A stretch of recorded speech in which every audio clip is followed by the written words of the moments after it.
तारीख को 25 number circle सेवू में एक कार्यक्रम जलसा था जिसमें उनके कई रिश्तेदार आए हुए थे। उनके बारे में बहुत कुछ बातें बताने के साथ उन्होंने बात कहा करेंगे।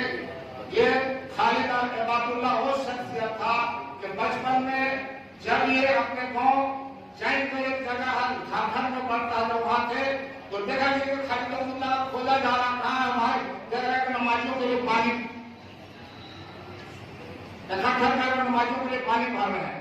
तो मैं ये बात बताना चाहता हूँ कि ये एक दूसरे को मदद करने का जज्बा खालिद इबादुल्लाह के पास बचपन से था और वो बचपन में नमाजियों के लिए पानी भर कर दिया करते थे। यही बात मैं आपको बताने के लिए স্মরণ সভায় যারা এসেছি, স্মরণ সভা মানে ইসারের সভা, এটা একটা সবরেসানি, যে সবরেসানিটা আমাদের হাজিবাবু বললেন এখানে। আর দোয়া ও মফলুল ইবাদত, দোয়া হলো ইবাদতের নির্যশ।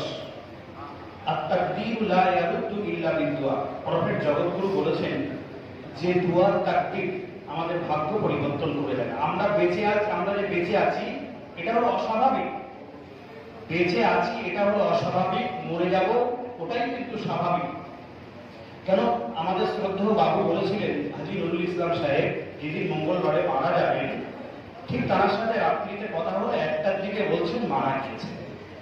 আমার সাথে খালেদ ইবাদুল্লাহ ভাইয়ের সাথে আমরা যখন আলিয়া বিশ্ববিদ্যালয়ের ছাত্রের পাশেই আমরা মুসলিম ইনস্টিটিউট প্রায় আমাদের একেবারে বাড়ি, এখানে আমরা খেলা করতাম এক সময়। আমরা এই আলিয়া ইউনিভার্সিটি থাকি, অনেক সময় গিয়েছি। তিনি আমাদের কথাগুলো ভালোভাবে কর্ণপাত করতেন, ভালোভাবে শুনতেন।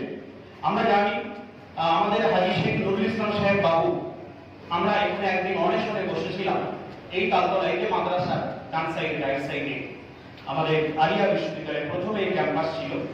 তো সেই সময় অনেশন করেছিলাম। অনেশনে আমাদের হাজী শেখ নুরুল ইসলাম সাহেব বাবু তিনি এসেছিলেন। তারপর তিনি পার্লামেন্ট ইলেকশনে তখন আমি এবং তার পরিবারের প্রতি আমরা শোক জ্ঞাপন করছি। তারা যে কন্যা সন্তানরা আছে তারা সুশিক্ষায় শিক্ষিত হোক এবং ধর্মের প্রতি অটুট থাকুক, আমরা দোয়া করি। সকলে আল্লাহুম্মা আমিন। হাযা মা ইনদি ওয়া লিল ইল্লাল্লাহ আলাইহি তাওয়াক্কালতু ওয়া ইলাইহি উনীব। আসসালামু আলাইকুম। তোমার